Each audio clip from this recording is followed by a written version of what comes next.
Hi everyone, welcome back to Parcham. I M Richa और आज हम ज्योग्राफी का सेशन की टर्न है, तो ज्योग्राफी के सेशन को कंटिन्यू कर रहे हैं। हम पढ़ रहे थे क्लाइमेटोलॉजी। क्लाइमेटोलॉजी में अभी तक हमने ये सारे टॉपिक्स कवर कर लिए हैं, जिसमें हमने इंट्रोडक्शन लिया क्लाइमेटोलॉजी का, उसके बाद स्ट्रक्चर एंड कॉम्पोजिशन देखा, एटमॉस्फेयर का क्या स्ट्रक्चर है, क्या क्या चीज़ों से मिलकर के वो बना हुआ है, कॉम्पोजिशन, इंसोलेशन यानी इनकमिंग सोलर रेडिएशन के बारे में हमने सब कुछ पढ़ा, इलेक्ट्रोमैग्नेटिक रेडिएशन जो होता है, सनलाइट जो है उसके बारे में डिटेल सब कुछ हमने पढ़ा। फिर हमने हीट बजट स्टडी किया और टेम्परेचर को थोड़ा सरफेस स्टडी किया था कि क्या होता है टेम्परेचर और कौन कौन से फैक्टर्स उसको गवर्न करते हैं। यहाँ तक हम क्लाइमेटोलॉजी को पढ़ चुके हैं। अगर आप में से कुछ स्टूडेंट रिसेंटली ज्वाइन कर रहे हैं इस सीरीज़ को, तो लिंक डिस्क्रिप्शन बॉक्स में दिया हुआ है प्लेलिस्ट का, आप जाकर के बाद में देख सकते हैं। Now today what we will be studying, तो आज हम हीट बजट के बाद हमने टेम्परेचर इंट्रोड्यूस किया था, हम आज उसी को आगे कंटिन्यू करेंगे और पढ़ेंगे डिस्ट्रीब्यूशन ऑफ टेम्परेचर। आप इतना तो जानते हैं कि जिस तरह से इंसोलेशन यानी इनकमिंग सोलर रेडिएशन धरती पे हर जगह एक जैसा नहीं होता, कहीं ज़्यादा होता है कहीं कम होता है, तो ये इनकमिंग सोलर रेडिएशन ही हीट प्रोड्यूस करेगा। इसी हीट को नापते हैं हम और कहते हैं टेम्परेचर के टर्म्स में, डिग्रीज के टर्म्स में, फ़ारेनहाइट सेल्सियस के टर्म्स में। तो ये टेम्परेचर भी हर जगह एक जैसा नहीं होगा, टेम्परेचर भी वेरी करेगा। सो ये जो डिस्ट्रीब्यूशन है टेम्परेचर का, उसी को हम स्टडी करेंगे कि किस किस तरह से इस टेम्परेचर डिस्ट्रीब्यूशन को स्टडी किया जाता है, कौन कौन से पैरामीटर्स पे स्टडी किया जाता है, कौन कौन से फैक्टर्स हैं जो कि इन्फ्लुएंस करते हैं डिस्ट्रीब्यूशन ऑफ टेम्परेचर को।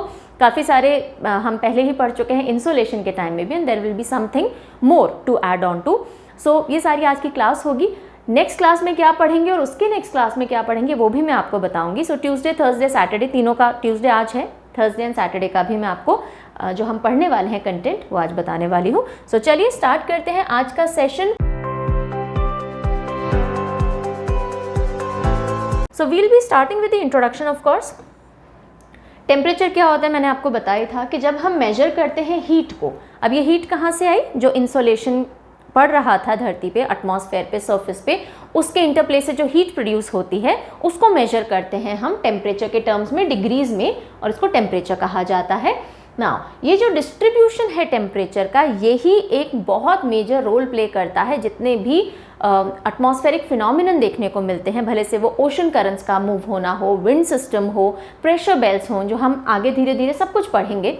सो इन सब को ट्रिगर क्या कर रहा है, यही टेम्परेचर डिफरेंस ट्रिगर करता है बहुत सारे एटमॉस्फेरिक फिनोमिनन को on the surface and in the atmosphere. ठीक है, यहाँ तक की बात समझ में आई। अगर हर जगह एक जैसा टेम्परेचर हो रहा होता तो कहीं पे भी प्रेशर डिफरेंसेस नहीं आते, विंड्स ब्लो नहीं कर रही होती, ओशन करंट्स नहीं इधर उधर जा रहे होते, सब कुछ एक जैसा होता है ना, डिफरेंसेस नहीं होते। इक्वेटर या ट्रॉपिक्स पे या सब ट्रॉपिकल एरिया पे गर्मी नहीं होती, पोलर एरियाज में ठंडी नहीं होती, ठंडक नहीं होती, अलग अलग तरह के लाइफ फॉर्म्स नहीं होते, पोलर बेयर्स और ट्रॉपिकल एनिमल्स डिफरेंट होते हैं, उनकी अडेप्टेशंस डिफरेंट होती हैं। ह्यूमन बींग्स की लाइफ का जो सेटलमेंट का तरीका है वो बहुत डिफरेंट होता है। साइबेरिया में लोग अलग तरह से रहते हैं, राजस्थान में लोग अलग तरह से रहते हैं। सो ये सारे डिफरेंसेस कौन ट्रिगर करता है, डिफरेंस इन टेम्परेचर ट्रिगर करता है। इसलिए एक बहुत इंपॉर्टेंट फिनोमेना है जिसको हमें समझना ढंग से बहुत ज़रूरी है, तभी हम ज्योग्राफी का बेस स्ट्रॉन्ग कर पाएंगे। And like I always say, formation of the concept base, conceptual base is of utmost importance. Exam में फिर क्वेश्चंस निकालना कोई बड़ी बात नहीं होगी। चलिए, और ऑफ कोर्स अगर आप आंसर राइटिंग करेंगे, और यहीं पे मैं बता दूं, आप में से बहुत से बच्चे पूछते हैं मैम ये जो आप पढ़ा रहे हो ये कौन से एग्जाम पॉइंट ऑफ व्यू से पढ़ा रहे होते हो, तो अगर आपके सिलेबस में ये है जो मैं पढ़ा रही हूँ तो ये आपके हिसाब से है। आप फिर यूपीएससी की तैयारी कर रहे हो, स्टेट लेवल एग्जाम की तैयारी कर रहे हो, नेट की, स्लेट की, किसी भी या सेट की या किसी भी पीएचडी एंट्रेंस की, व्हाटएवर, या फिर वन डे एग्जाम की तैयारी कर रहे हो, अगर ये टॉपिक जो मैं पढ़ा रही हूँ आपके सिलेबस का हिस्सा है, अगर क्लाइमेटोलॉजी के चैप्टर्स आपके सिलेबस का हिस्सा है, तो ये क्लास आपके मतलब की है। As simple as that. ठीक है, चलिए। सो टेम्परेचर डिस्ट्रीब्यूशन जो हम बात कर रहे हैं कि अलग अलग तरह से डिस्ट्रीब्यूटेड है, कहीं पे ज़्यादा है कहीं पे कम है, वो पढ़ा किस तरह से जाता है, यूजुअली दो एस्पेक्ट्स में या दो पैरामीटर्स में पढ़ा जाता है। एक होता है स्पेशल टेम्परेचर डिस्ट्रीब्यूशन और एक होता है टेम्पोरल टेम्परेचर डिस्ट्रीब्यूशन। क्या है स्पेशल एंड क्या है temporal? Spatial has got to do with the surface. Okay, जैसे एक रूम में हम लोग फर्नीचर इधर उधर अरेंज करते हैं तो हम बोलते हैं स्पेशल डिस्ट्रीब्यूशन ऑफ फर्नीचर। तो आपने स्पेस में, जो स्पेस थी उसमें किस तरह से डिस्ट्रीब्यूट कर रखा है सामान को, या किसी भी एक, जैसे हम आज पढ़ रहे हैं टेम्परेचर को, तो एक स्पेस, अब स्पेस कहाँ पे, ये आकाश के ऊपर वाली वो स्पेस नहीं है, space on the surface of the earth, तो अर्थ के सरफेस पे किस तरह से टेम्परेचर डिस्ट्रीब्यूटेड होता है, यानी कि लैटिट्यूडिनल डिफरेंस जो हम पढ़ते हैं कि जो ट्रॉपिक्स हैं या जो टेम्परेट एरियाज हैं या जो पोलर एरियाज हैं, यहाँ किस तरह से टेम्परेचर डिफ्रेंशिएटेड है। ओके, सो ये हो गया स्पेस। अब स्पेस समझ गए, ये वो आकाश के भी दूर वाला आकाश, वो वाली स्पेस नहीं है। दूसरा होता है टेम्पोरल डिस्ट्रीब्यूशन यानी टाइम डिस्ट्रीब्यूशन। अब देखिए एक ही जगह पे, जैसे मैं बात करूं, I am in Rajasthan right now, Rajasthan के मेरे शहर में मेरे घर पे यहीं पे टेम्परेचर सर्दियों में डिफरेंट होगा, गर्मियों में डिफरेंट होगा, तो यहाँ पे स्पेशल डिस्ट्रीब्यूशन में फ़र्क नहीं आया, लेकिन टेम्परेचर से रिलेटेड टेम्पोरल डिफरेंस आ गया, क्योंकि गर्मियों में अलग तापमान होगा, सर्दियों में अलग टेम्परेचर होगा, डायर्नल वेरिएशन भी होगा, दिन में अलग टेम्परेचर होता है, रात में अलग टेम्परेचर होता है। तो ये जो डिफरेंसेस हैं which are based on time factor, उनको कहते हैं टेम्पोरल डिस्ट्रीब्यूशन ऑफ टेम्परेचर। ठीक है, तो स्पेशल और टेम्पोरल का मीनिंग समझ में आ गया। आप चाहें तो स्क्रीनशॉट ले लीजिएगा, बाद में नोट्स बना सकते हैं, नहीं तो आपको पीडीएफ मिल जाएगा। parchamclasses.in नाम से वेबसाइट है, यहाँ पे आपको अगर इंडिविजुअल पीडीएफ्स लेने तो अवेलेबल होंगे। And I always I suggest कि आप इंडिविजुअल पीडीएफ न लेकर के, अगर आपको पीडीएफ लेने हैं, अगर आपको लेने हैं तो आप इंडिविजुअल पीडीएफ बाय बार बार न करें, उसके बजाय बेटर है आप एक एनुअल सब्सक्रिप्शन ले लें, और वो आपको परचम की एप्लीकेशन पे मिल जाता है। परचम क्लासेस नाम से या परचम नाम से ऐप है, आपको प्ले स्टोर पे भी मिल जाएगा, एप्पल स्टोर पे भी मिल जाएगा। ठीक है, सो एनीवेज आप जैसे भी चाहें पढ़ लीजिएगा बस, राइट। चलिए, स्पेशल डिस्ट्रीब्यूशन कैन फर्दर। अब ये देखिए, ये जो स्पेशल डिस्ट्रीब्यूशन हमने बोला, यानी कि on the surface, on the space available area, तो वो फर्दर दो पार्ट्स में कैटेगराइज किया जा सकता है। One is horizontal distribution. Okay, ये अर्थ है तो ये horizontal distribution, that is on the surface. यहाँ हमने बोला तो ये हॉरिजॉन्टल हो गया। और ये वर्टिकल डिस्ट्रीब्यूशन, वर्टिकल कैसे होगा, जो हमने लैप्स रेट पढ़ी थी, remember, the rate of change of temperature as we go up. Troposphere में हमने पढ़ा था, अलग अलग लेयर्स ऑफ एटमॉस्फेयर पढ़ी थी, और उनमें हमने ये सिग्मा पैटर्न पढ़ा था। यस, जैसे हम ऊपर जाते हैं ट्रोपोस्फेयर में टेम्परेचर कम होता जाता है। तो ये जो वर्टिकल वेरिएशन है टेम्परेचर का वो, और ये जो हॉरिजॉन्टल वेरिएशन है टेम्परेचर का, ये दोनों किस में आ जाते हैं, स्पेशल डिस्ट्रीब्यूशन में आ जाता है। टेम्पोरल में क्या आ जाता है, टाइम डिफरेंस।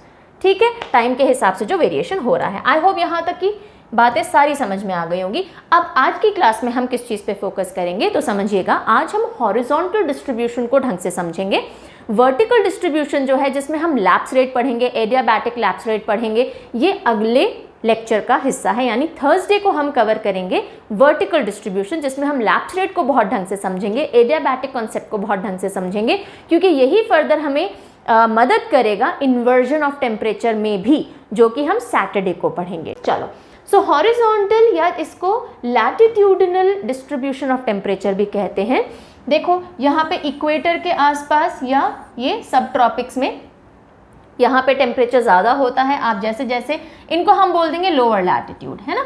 लोअर से जब आप हायर लैटिट्यूड की तरफ मूव करते हो तो टेम्परेचर डाउन जाता है, और इसी डिफरेंस को हम जब पढ़ते हैं उसे कहते हैं हॉरिजॉन्टल या लैटिट्यूडिनल डिस्ट्रीब्यूशन ऑफ टेम्परेचर। ठीक है, चलिए, अब ये क्यों होता है, बहुत बार देखा है, because of the tilt of the earth, because of the shape of the earth. जो सूरज की किरणें हैं वो इंक्लाइन पड़ती हैं, यहाँ पे सीधी पड़ती हैं, यहाँ इंक्लाइन पड़ती हैं, जिस वजह से, है ना, ये बहुत बार हमने बात कर ली, बार बार हम डिटेल में उस चीज़ में नहीं जाएंगे। बेसिक सी बात समझेंगे कि अगर यहाँ पे, पिछले लेक्चर में भी मैंने आपको एक हिंट दिया था कि जो ट्रॉपिकल बेल्ट है पूरा, है ना, ट्रॉपिक्स एंड जो सब ट्रॉपिक्स है, वहाँ पे इंसोलेशन और टेम्परेचर ज़्यादा होता है, यहाँ पे सरप्लस होता है टेम्परेचर का, है ना। जितना इंसोलेशन आ रहा है उतना ही रेडिएशन बाहर नहीं जा रहा। हमने हीट बजट पढ़ा था कि जितना इनकमिंग होता है उतना आउटगोइंग हो जाता है, इसलिए जो अर्थ का टेम्परेचर है वो मेंटेन्ड रहता है, ओवर द ईयर्स बढ़ता नहीं जाता, राइट, अनलेस ह्यूमन एक्टिविटीज़ हों, जैसे कि ग्लोबल वार्मिंग है, वो ह्यूमन एक्टिविटीज़ की वजह से कंट्रीब्यूट हो रही है। नाउ, अब ये जो कॉन्सेप्ट है कि भाई जो ट्रॉपिक और सब ट्रॉपिक है वहाँ पे ज़्यादा इंसोलेशन आता है, इतना रेडिएशन नहीं जा पाता क्योंकि कंटिन्यूस गर्मी आ रही है और बहुत इंटेंसिटी से आ रही है, तो यहाँ सरप्लस है। पोल्स पे इनकमिंग इतनी नहीं है, आउटगोइंग ज़्यादा है, बिकॉज रिफ्लेक्शन बहुत हो जाता है, बर्फ़ है, एट्सेट्रा एट्सेट्रा, क्लियर स्काइज हैं एंड ऑल।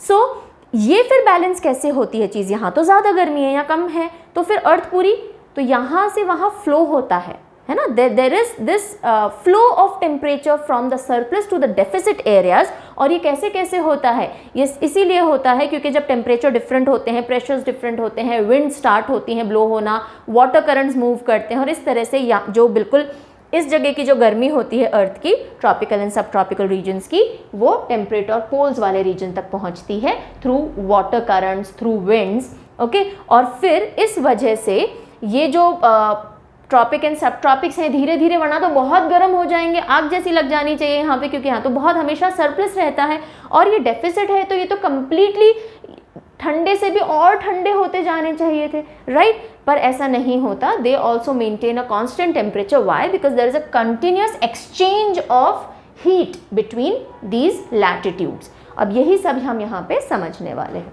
आ जाओ देख लो। पहले मैंने आपको क्रक्स बता दिया, अब पढ़ लेते हैं। डिस्ट्रीब्यूशन जो हो रहा है across the latitude on the surface of earth, उसको हॉरिजॉन्टल डिस्ट्रीब्यूशन कहते हैं, नंबर 1। नाउ जो इंसोलेशन है, ये अमाउंट ऑफ इंसोलेशन जो रिसीव होता है अर्थ पे, वो लैटिट्यूड टू लैटिट्यूड वेरी करता है। हमें पता है इक्वेटर पे, ट्रॉपिक्स पे ज़्यादा होगा और पोल्स वाले एरिया में कम होता है।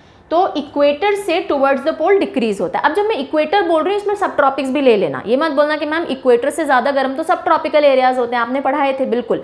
लेकिन जो इक्वेटर से सब ट्रॉपिकल में जो टेम्परेचर डिफरेंस, या जो हम ग्रेडियंट बोलते हैं, ग्रेडियंट यानी कितना डिफरेंस आया, अगर बहुत शार्प डिफरेंस आ रहा है तो ग्रेडियंट बहुत ज़्यादा है, कम डिफरेंस आ रहा है तो ग्रेडियंट कम है। तो इक्वेटर और सब ट्रॉपिक्स के बीच में ग्रेडियंट बहुत ज़्यादा शार्प नहीं होता, इसलिए हम इनको कॉमन मान के चलते हैं, इसलिए जनरल कॉन्टेक्स्ट में हम इक्वेटर बोल रहे हैं, ठीक है। लेकिन सबसे गर्म हिस्सा धरती का कौन है, कौन सा एरिया है? सब ट्रॉपिकल एरियाज होते हैं, ठीक है। क्यों होते हैं वो हम पढ़ चुके हैं। तो इक्वेटर से जब हम पोल्स की तरफ जाते हैं जनरली, तो टेम्परेचर गिर रहा होता है, और below 40 degree latitude solar radiation जो है वो ज़्यादा रिसीव होता है। 40 डिग्रीज ये आ गए, यहाँ पे 40 डिग्रीज, तो ये वाला जो बेल्ट है यहाँ पे मैक्सिमम सोलर इंसोलेशन आ रहा होता है, मैक्सिमम टेम्परेचर होता है यहाँ पे, ओके। और हायर लैटिट्यूड्स में हीट ज़्यादा लूज़ होती है। क्यों लूज़ होती है? एक तो बर्फ़ वाले एरिया हैं, रेडिएट जल्दी कर देंगे, दूसरा क्लियर स्काइज हैं, अगेन रेडिएशन जल्दी हो जाएगा, सन की जो रेडिएशंस हैं वो इंक्लाइंड आती हैं, है ना, सब कुछ पढ़ चुके हैं।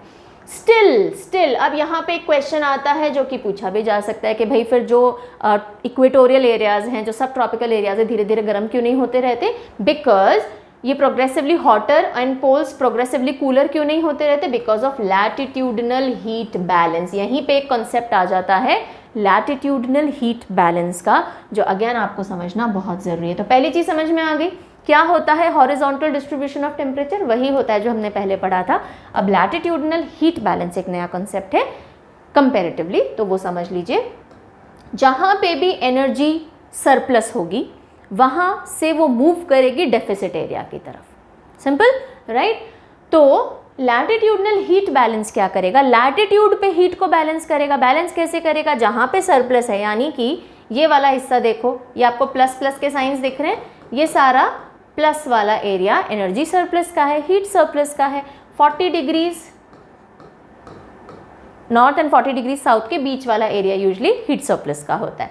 यहाँ से जब एनर्जी हीट डेफिसिट की तरफ मूव करेगी, यानी ये वाले नियर द पोल्स वाला जो एरिया है वो एनर्जी डेफिसिट वाला है, इस प्रोसेस को कहा जाता है लैटिट्यूडनल हीट बैलेंस। और ये कैसे होता है? एनर्जी खुद तो जाएगी नहीं, विंड्स ले जाती हैं उनको, ओशन करंट्स ले जाते हैं उनको, है ना। यहाँ से हॉट ओशन करंट्स जाएंगे टुवर्ड्स द पोल्स, हीट लेके जाएंगे, यहाँ से विंड्स आएंगी, तो विंड सिस्टम पूरा हम पढ़ेंगे तब ये चीज़ें और क्लियर हो जाएंगी। So due to latitudinal imbalance of heat winds and ocean currents are produced. Winds और oceans are the result, ocean currents are the result of this latitudinal imbalance. ये नहीं होता तो ये phenomenon होते ही नहीं।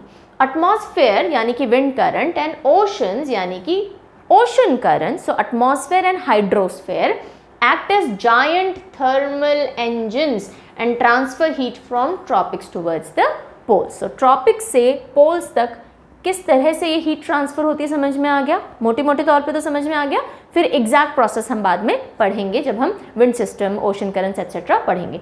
This transfer of surplus energy maintains overall balance on the earth surface, और इस वजह से ट्रॉपिक्स एंड इक्वेटोरियल रीजन धीरे धीरे गर्म और पोलर रीजन धीरे धीरे और ठंडे नहीं होते हैं। मोस्ट ऑफ द हीट जो ट्रांसफर ये जो होता है ना, ये अधिकतर कहाँ होता है, मिड लैटिट्यूड्स में होता है। 30 to 50 डिग्री सेल्सियस वाला जो मिड लैटिट्यूड एरिया है, यहाँ पे आपको दिखेगा नहीं इस डायग्राम पे, आप यहाँ से देख लीजिए, जो मिड लैटिट्यूड वाला एरिया है, इन एरियाज में यूजली ये हीट ट्रांसफ़र होता है।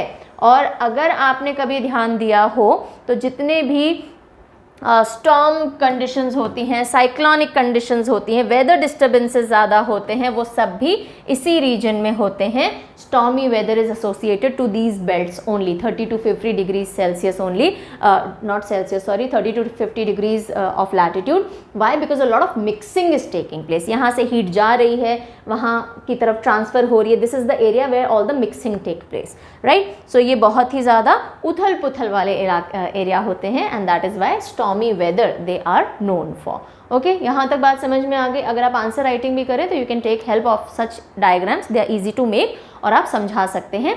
ये इक्वेटर है, ये इक्वेटर है, ये ट्रॉपिक ऑफ कैंसर है, और ये हीट ट्रांसफ़र हो रहा है ना। सो टुवर्ड्स द पोल्स, ये जो आपको ब्लू एरिया दिख रहे हैं, दिस इज द कंपैरेटिवली ठंडा एरिया, एंड यहाँ से heat is moving towards the pole, right. Now अब एक कॉन्सेप्ट होता है कि ठीक है, ये टेम्परेचर डिफरेंसेस होते हैं, इनको मैप कैसे किया जाता है। You are studying geography and you might be asked this question that how are heat differences और temperature differences for that matter mapped. So they are mapped with the help of isotherms, with the help of isotherms. Isotherm क्या होते हैं, isotherm से क्या निष्कर्ष निकाला जाता है, या उनको किस बेसिस पे बनाया जाता है, वो किस चीज़ की स्टडी के लिए होते हैं, वो आपको कैसे कुछ इन्फॉर्मेशन देते हैं। या फिर जो हमने बोला कि टाइम से रिलेटेड वेरिएशंस होते हैं, टेम्परेचर में भी टाइम रिलेटेड डिस्ट्रीब्यूशन भी होता है, टेम्पोरल डिस्ट्रीब्यूशन, वो आइसोथर्म्स किस तरह से बता पाते हैं। तो ये सब आपके दिमाग में क्लियर होना चाहिए। So now let us take a little information on isotherms also. So ये एक isotherm का image है। Isotherms are basically मैप के ऊपर जब आप टेम्परेचर डिस्ट्रीब्यूशन को डिपिक्ट करते हो, तो ये जो लाइंस आपको दिख रही हैं, इन लाइंस के थ्रू करते हो, और ये लाइंस उन सारे एरियाज को जोड़ती हैं जो सेम टेम्परेचर पे लाई कर रहे होते हैं latitudinally. Okay, these are horizontal lines. तो ये हॉरिजॉन्टल डिस्ट्रीब्यूशन ऑफ टेम्परेचर को मैप कर रही होती हैं। इन लाइंस को कहते हैं isotherms. Iso means same and therm is related to temperature. Now यहीं पे मैं क्वेश्चन पूछती हूँ, चलिए बताइए, आइसोबार्स भी होते हैं, ये किस चीज़ को मैप करते होंगे वो बताइएगा। और रेनफॉल को मैप करने के लिए कौन से टूल या कौन से सिस्टम का इस्तेमाल किया जाता है। जैसे कि टेम्परेचर को मैप करने के लिए आइसोथर्म होते हैं, रेनफॉल को मैप करने के लिए कौन सा आइसो होता है। चलिए ठीक है, 2 questions I am leaving for you, बताइएगा कमेंट में। Now on map the horizontal distribution of temperature is commonly shown by isotherms. Now this is a isotherm that I have shown, it is an imaginary line. Of course धरती पे ऐसी कोई line नहीं है, जैसे कि tropic of cancer भी अर्थ पे कहीं मार्क्ड नहीं है, वो भी इमेजिनरी लाइन है।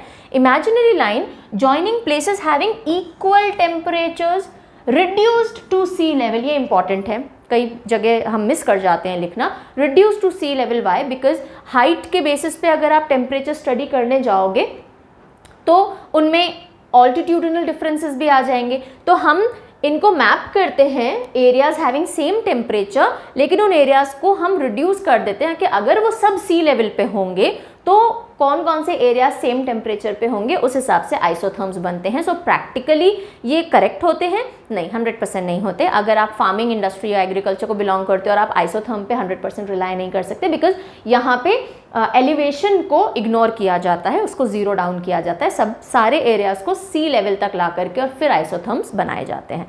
ओके, बट ये बाकी स्टडीज में काम आते हैं। सो जहाँ पे बहुत ज़्यादा माइन्यूट वेदर डिफरेंसेस भी अफेक्ट कर जाएंगे, वहाँ पे आइसोथर्म्स इतने सक्सेसफुल नहीं होते। So imaginary lines joining places having equal temperature reduce to sea level. ये बात समझ में आ गई, रिड्यूस टू सी लेवल, क्योंकि हो सकता है एक area 1000 metre above the sea level है, एक area 500 metre above the sea level है, उनके टेम्परेचर में डिफरेंस सिर्फ लैटिट्यूड की वजह से नहीं हो रहा होगा, हाइट यानी ऑल्टीट्यूड की वजह से भी हो रहा होगा। इसलिए इन दोनों को डाउन टू सी लेवल ला करके और फिर आइसोथर्म्स बनाए जाते हैं to eliminate the effect of altitude, ताकि ऑल्टीट्यूड का इफेक्ट ना आए। ठीक है, तो आइसोथर्म समझ में आ गए, ठीक है, अच्छी बात है। अब आइसोथर्म की कुछ कैरेक्टरिस्टिक्स होती हैं, again which you must be knowing. Isotherm किस तरह से बनाए जाते हैं या ये क्या डिपिक्ट करते हैं। तो सबसे पहली बात है कि ये ईस्ट टू वेस्ट या वेस्ट टू ईस्ट, आपको ये सारी हॉरिजॉन्टल सॉर्ट ऑफ लाइंस दिख रही है ना। सो आइसोथर्म्स की 3 जनरल कैरेक्टरिस्टिक्स होती हैं। पहला, they are east west, north south lines नहीं होती हैं इनमें, है ना। So they are east west. Generally latitudinally चलते हैं ये, लेकिन एग्जैक्टली लैटिट्यूडनली नहीं चल सकते बिकॉज ये टेम्परेचर के हिसाब से ऊपर नीचे होंगे। वो क्या है मैं अभी समझाऊंगी। Isotherms take sudden bends where land water contrasts are maximum. अब देखो ये आइसोथर्म ये घूमता हुआ आपको दिख रहा होगा, जबकि ये आपको ज़्यादा घूमता हुआ यहाँ दिख रहा होगा। तो जितना ज़्यादा बेंड है, यहाँ पे इतना बेंड नहीं है, दे आर कंपेरेटिवली स्ट्रेट। सो जितना ज़्यादा बेंड यानी उतना ज़्यादा कंट्रास्ट आया है टेम्परेचर में, और जहाँ लैंड और वाटर आसपास होंगे वहाँ कंट्रास्ट ज़्यादा दिखेगा। अब देखो यहाँ पे जैसे ये सदर्न, ये आपको दिख रहा होगा, this is equator. Let me take another colour, I really hope this is visible. Okay, this is equatorial line if you can see. Okay, so ये हो गया हमारा southern hemisphere and this is the northern hemisphere, right. Southern hemisphere में यहाँ पे land mass बहुत कम है, तो यहाँ पे वेरिएशन भी ज़्यादा नहीं आ रहा है टेम्परेचर का। लेकिन यहाँ आप देखो बहुत कर्वी लाइंस हैं, ये क्या दिखाती हैं कि कहीं टेम्परेचर ज़्यादा है, कहीं टेम्परेचर कम है। सो ये बात समझ में आई। सडन बेंड्स जो हैं वो बताते हैं that land water contrast maximum है टेम्परेचर में। Third point, spacing of isotherm. अब जितने ज़्यादा ब्रॉडली स्पेस्ड होंगे आइसोथर्म, जैसे ये देखो ये यहाँ तक स्पेस्ड है, इतना ब्रॉड है, यानी इस पूरे एरिया का टेम्परेचर लगभग सेम है। ओके, और यहाँ पे देखो ये कितने पास पास आइसोथर्म्स हैं, यानी कि बार बार टेम्परेचर शिफ्ट हो रहा है। तो आइसोथर्म्स जितने ब्रॉड होंगे उतना ग्रेजुअल ट्रांसफॉर्मेशन है, ग्रेडियंट उतना ही ईजी गोइंग है, और जितने सडन शिफ्ट होंगे, जितने सडन लाइन्स आपको दिखेंगी, उतना सडन चेंज है।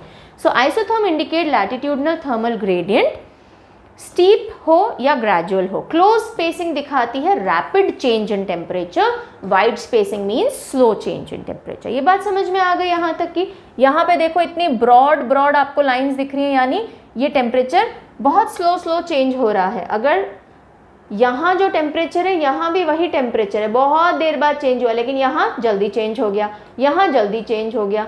Okay, you got the point.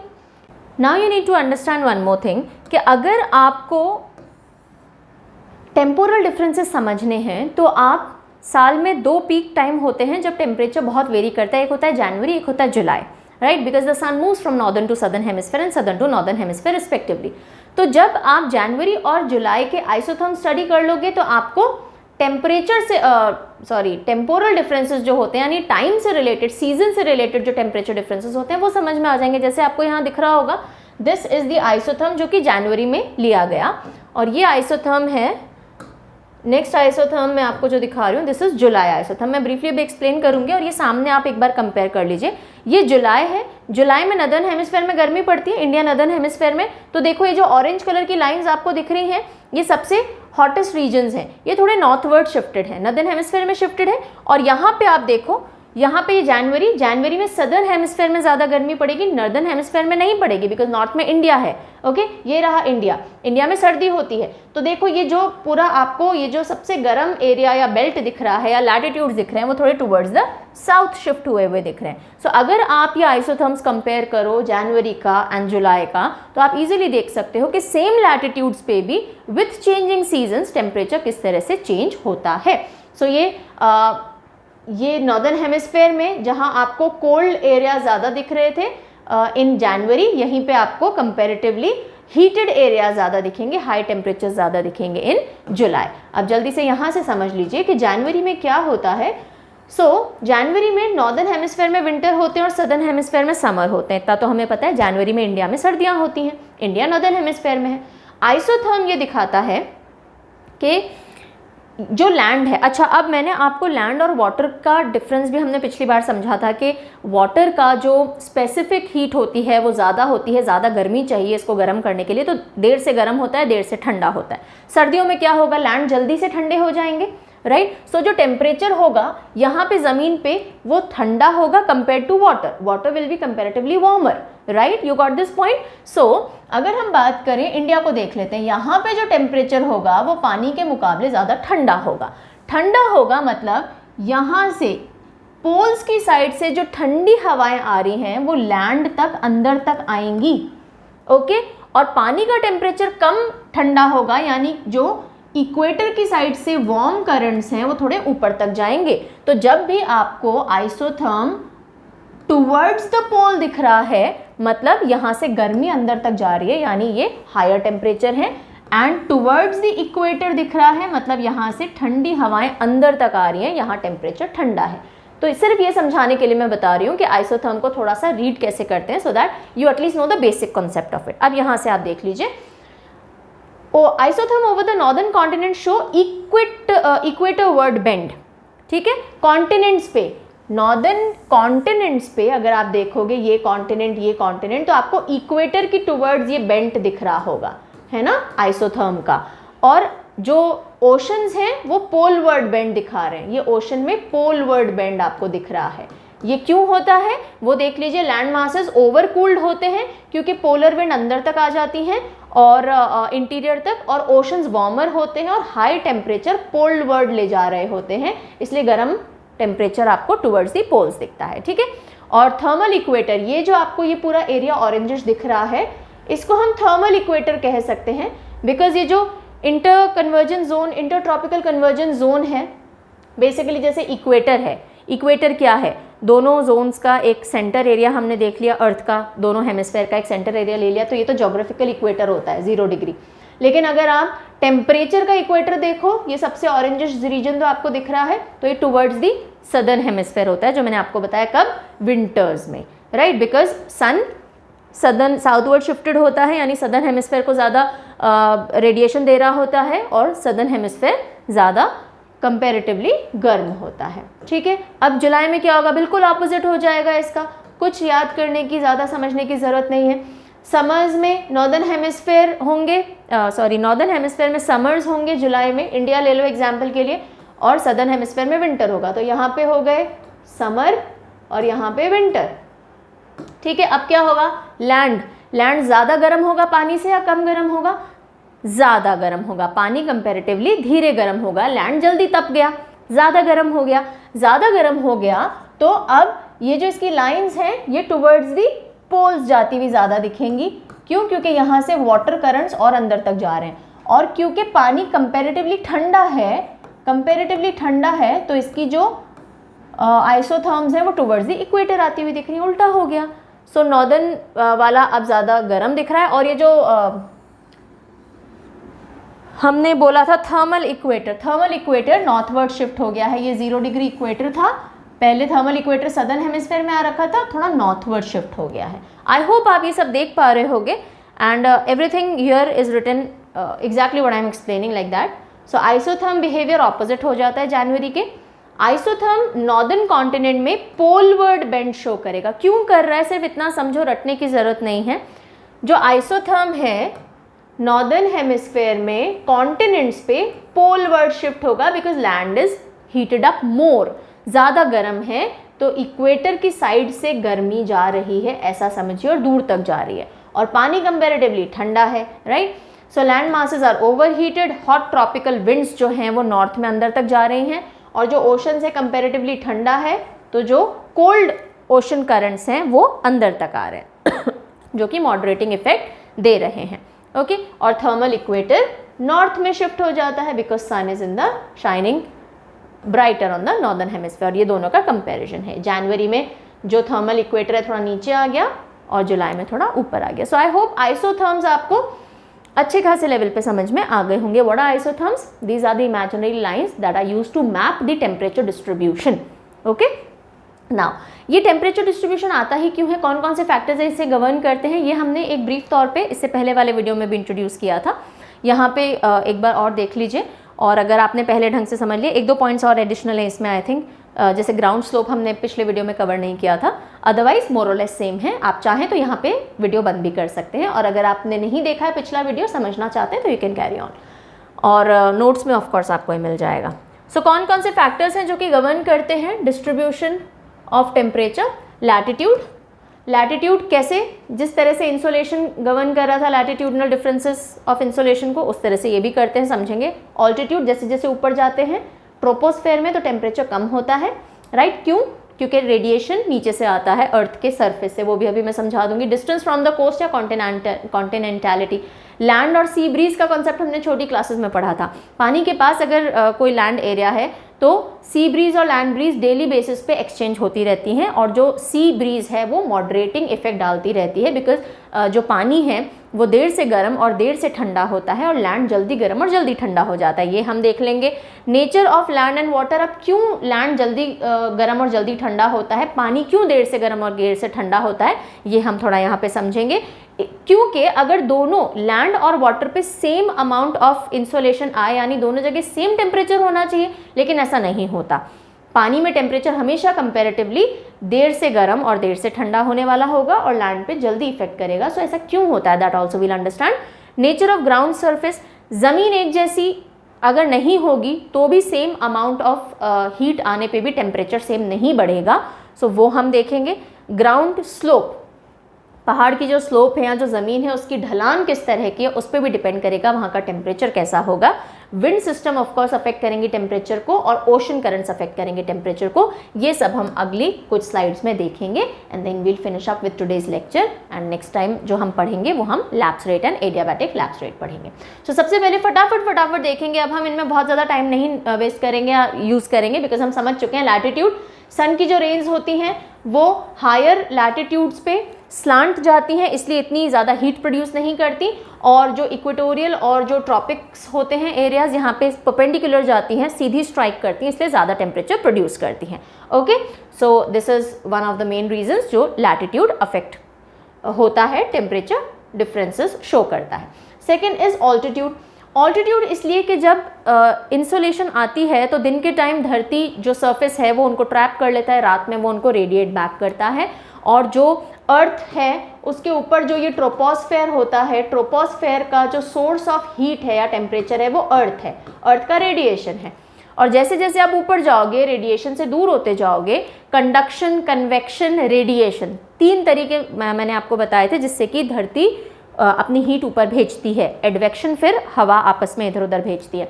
So radiation, conduction, convection, ये सब सरफेस से हो रहा होता है, इसलिए सरफेस के पास वाली जो हवा होती है वो ज़्यादा गर्म होती है, जैसे जैसे आप ऊपर जाओगे कम गर्म होगी। और इसी ऑल्टीट्यूडनल वेरिएशन इन टेम्परेचर को हम डिटेल में पढ़ेंगे जब हम पढ़ेंगे वर्टिकल डिस्ट्रीब्यूशन ऑफ टेम्परेचर, यानी कि lapse rate and adiabatic lapse rate. Okay, so ये आई होप समझ में आ गया होगा कि जैसे जैसे आप ऊपर जाते हो rate of change of temperature को हम लैप्स रेट बोलते हैं, और ऊपर जाते जाते टेम्परेचर कम होता है। क्यों होता है वो भी आपको समझ में आ गया होगा। Moving over to distance from coast या कॉन्टिनेंटैलिटी, तो ये जो कोस्ट है ये एक मॉडरेटिंग इन्फ्लुएंस डालती है, यानी कि दिन और रात के टेम्परेचर को बहुत एक्सट्रीम नहीं होने देती। जैसे बॉम्बे है, बॉम्बे में आप दिन और रात के टेम्परेचर में बहुत फ़र्क नहीं देखोगे, गर्मी और सर्दी के टेम्परेचर में बहुत फ़र्क नहीं देखोगे, वहाँ विंटर्स में बहुत ठंडी नहीं पड़ती, दिल्ली में बहुत पड़ेगी, राजस्थान में बहुत पड़ेगी। क्यों? क्योंकि हम कोस्ट के आसपास नहीं हैं। जो मरीन एनवायरनमेंट है, यानी कि समुद्र के पास का जो एनवायरनमेंट है, वो एक मॉडरेटिंग इफेक्ट डालता है, यानी टेम्परेचर को बहुत हाई या बहुत लो नहीं होने देता। जो सी ब्रीज है वो लैंड के टेम्परेचर को मॉडरेट कर देती है। गर्मियों के अंदर ज़मीन ज़्यादा गर्म होती है तो जो सी ब्रीज है वो उसको थोड़ा ठंडा कर देती है। सर्दियों में ज़्यादा ठंडी होती है ज़मीन तो सी ब्रीज उसको थोड़ा गर्म कर देती है, तो मॉडरेट कर देती है temperature. Okay, so daily range of temperature near coastal environment is minimum. Daily range minimum होती है, ऐसा नहीं है दिन में बहुत तापमान बढ़ गया और रात में बहुत ज़्यादा गिर गया, ऐसा नहीं होगा, मॉडरेट रहेगा। एंड जैसे जैसे आप सी से दूर जाओगे, कोस्ट से दूर जाओगे, ये डिफरेंस जो है दिन और रात का, समर्स और विंटर्स का, या ये जो टेम्परेचर फ्लक्चुएशंस हैं ये बढ़ते जाते हैं। फिर nature of land and water, ना इसको अच्छे से समझना, आंसर राइटिंग में भी बहुत हेल्प करेगा ये, कॉन्सेप्ट बिल्डिंग में भी ऑफ कोर्स, और क्वेश्चंस में भी आपसे पूछा जा सकता है कि लैंड और वाटर का जो नेचर है ये कि अगर दोनों को सेम इंटेंसिटी ऑफ इंसोलेशन दिया जाए, सूर्यातप दिया जाए, तो भी दोनों अलग अलग तरह से हीट अप होते हैं। Why is it? सबसे पहला रीज़न है इंसोलेशन पेनिट्रेशन। ज़मीन जो है वो ठोस होती है, 3 फीट के नीचे वो इंसोलेशन की गर्मी पहुंच नहीं पाती ज़मीन तक, because all the particles are very compact, right. पानी के केस में क्या होता है, पार्टिकल्स आर वेरी लूज, जो सन रे आती है वो पेनिट्रेट सीधी कर सकती है पानी में, बिकॉज पानी is kind of very transparent for insolation, जबकि जो ज़मीन है वो ठोस है, वो ट्रांसपेरेंट नहीं है, वो ओपेक है। ओके तो एक ये रीज़न है कि जब अंदर तक जा ही नहीं पाएगी, थोड़े से एरिया में है इंसोलेशन, तो यहीं एरिया को गर्म करना है तो जल्दी गर्म कर देगी, और इसी एरिया से हीट निकलनी है तो जल्दी निकल भी जाएगी। पानी में वो डीप तक पेनिट्रेट कर जाती है तो बहुत सारे लेयर्स में डिस्ट्रीब्यूट हो जाती है, राइट, और इसीलिए ठंडा होने में भी टाइम लगाती है। Second reason is slow redistribution of heat. ये तो था डायरेक्ट इंसोलेशन के साथ कैसे रिएक्ट कर रही है, अब ये है रीडिस्ट्रीब्यूशन। जो मिट्टी है या जो ज़मीन है वो अपनी लेयर्स में जो हीट डिस्ट्रीब्यूट करती है वो बहुत स्लो होती है, बिकॉज कंडक्शन के थ्रू करती है। कंडक्शन क्या होता है, जो टच में रहेगी सतह उसी पे ट्रांसफ़र होगी हीट, है ना, और मोशन ज़्यादा होता नहीं है सॉलिड पार्टिकल्स में। लिक्विड कंपैरेटिवली मूविंग होते हैं तो उनमें जो लेयर्स में डिस्ट्रीब्यूशन है हीट का वो ईजिली हो जाता है। इसलिए क्योंकि लैंड स्टैटिक है इसलिए धीरे डिस्ट्रीब्यूट करता है, वाटर मूविंग है जल्दी डिस्ट्रीब्यूट करता है, तो हीट चली गई इधर उधर और हीट आराम से ले सकते हैं। तीसरा है मोर इवेपोरेशन। गर्म हुआ वाटर सरफेस, इवेपोरेशन हो गया, थोड़ी गर्मी ऊपर चली गई वाटर वेपर बन के, फिर और गर्मी ले सकता है इजीली। लेकिन लैंड के साथ ऐसा नहीं होता, ज़्यादा वाटर कंटेंट ही नहीं है मिट्टी में, तो सारी जो भी हीट आ रही है, जो भी इंसोलेशन आ रहा है वो हीट फॉर्म में रह रहा है, ठीक है, इवेपोरेशन नहीं होता, इसलिए भी लैंड ज़्यादा गर्म हो जाता है जल्दी। फिर आता है reflection. Water surface is shiny, है ना, पानी चमकीला होता है, शाइनी होता है, तो एल्बिडो ज़्यादा होता है। एल्बिडो क्या होता है, किस रेट से हम जो भी बॉडी है वो रिफ्लेक्ट कर देती है इंसोलेशन को। सो एल्बिडो जो है वाटर का वो ज़्यादा होता है कंपेयर टू लैंड, तो इसलिए ज़्यादा एब्जॉर्ब ही नहीं करता हीट, ओके, लैंड जल्दी कर लेता है। और फिर फिफ्थ रीज़न आता है स्पेसिफिक हीट ऑफ वाटर, यानी कि एक पर्टिकुलर यूनिट ऑफ वाटर को गर्म करने के लिए कितनी हीट चाहिए वो ज़्यादा होती है पानी की, पानी को ज़्यादा हीट चाहिए होती है, लैंड को इतनी हीट नहीं चाहिए होती, 1/3 हीट ही चाहिए होती है पानी की और वो गर्म हो जाता है। तो ये जो स्पेसिफिक हीट होती है यही पानी को देर से गर्म भी करती है, और क्योंकि स्पेसिफिक हीट है तो धीरे धीरे एनर्जी जब जाएगी, बहुत एनर्जी जाएगी तब जाके पानी ठंडा होगा। लैंड के साथ ऐसा नहीं है, थोड़ी एनर्जी में गर्म, थोड़ी एनर्जी निकलती ठंडा, ठीक है। तो ये स्पेसिफिक हीट है, ये पहले भी मैंने पढ़ाया था। Specific heat is the amount of heat energy it takes to raise और lower the temperature of 1 gram of a substance by 1 degree Celsius. 1 gram या 1 यूनिट, कुछ भी हो सकता है, ज़रूरी नहीं है ग्राम है, 1 यूनिट ऑफ सब्सटेंस को 1 डिग्री टेम्परेचर गर्म करने या ठंडा करने भी इंक्लूडेड होता है इसमें, क्योंकि कई जगहों पे, अधिकतर जगहों पे लिखा हुआ नहीं होता, ये मैं बता देती हूँ। कितनी हीट दें कि 1 डिग्री तापमान इस यूनिट का बढ़ जाए, तो जितनी हीट चाहिएगी उतनी हीट जाने पे तो 1 डिग्री तापमान गिरेगा भी, है ना। ऐसा थोड़ी है कि इतनी हीट लगी 1 डिग्री तापमान बढ़ाने में लेकिन इतनी सी हीट जाने पे 1 डिग्री तापमान गिर गया, ऐसा नहीं होगा। जितनी हीट रिक्वायर्ड होगी टू इंक्रीज द टेम्परेचर उतनी हीट जाने पे ही टेम्परेचर ड्रॉप भी होगा। सो इसीलिए स्पेसिफिक हीट की डेफिनेशन में लोअर भी आना चाहिए। एंड स्पेसिफिक हीट वाटर की होती है 1 कैलोरी पर ग्राम पर डिग्री सेल्सियस, एंड लैंड को सिर्फ 1/3 एनर्जी चाहिए होती है टू रेज और drop the temperature. I hope the things are clear, explain किया हुआ है इसलिए I am taking it a bit faster. Next आता है नेचर ऑफ ग्राउंड सरफेस। ज़मीन किस तरह की है, अगर सेम इंसोलेशन आ रहा है तो भी अलग अलग तरह की ज़मीन अलग अलग तरह से टेम्परेचर डिस्ट्रीब्यूशन शो करेगी। वहाँ पे पेड़ पौधे हैं, यानी पेड़ होंगे तो ज़मीन तक ज़्यादा इंसोलेशन नहीं पहुँचेगा, तो टेम्परेचर भी कम रहेगा, पेड़ों के नीचे छाँव रहती है ना। सॉइल किस तरह की है, तो देखिए अगर आइस वगैरह होगी पहली चीज़ तो रिफ्लेक्शन ज़्यादा होगा, टेम्परेचर ज़्यादा नहीं बढ़ेगा। सॉइल में भी अगर मॉइस्चर वाली सॉइल है तो थोड़ा जो टेम्परेचर है वो पानी यूज़ करता रहेगा तो टेम्परेचर जल्दी नहीं बढ़ेगा। ड्राई सॉइल है तो जल्दी गर्म हो जाएगी, जल्दी ठंडी होगी, जैसे रेगिस्तान में होता है, दिन में बहुत गर्म हो जाती है रेत और रात में एकदम ठंडी हो जाती है क्योंकि मॉइस्चर बिल्कुल नहीं होता। Okay, so more vegetation leads to lower temperature. Snow surface होगा तो 70 to 90% इंसोलेशन रिफ्लेक्ट कर देता है, ओके। एंड लाइट सॉइल होगी तो ज़्यादा रिफ्लेक्ट करेगी, डार्कर सॉइल होगी तो हीट को ज़्यादा एब्जॉर्ब करेगी, ड्राई सॉइल होगी तो जल्दी हीट अप हो जाएगी, वेट सॉइल धीरे धीरे हीट अप होती है, okay. Then nature of ground slope, ये समझिएगा थोड़ा सा।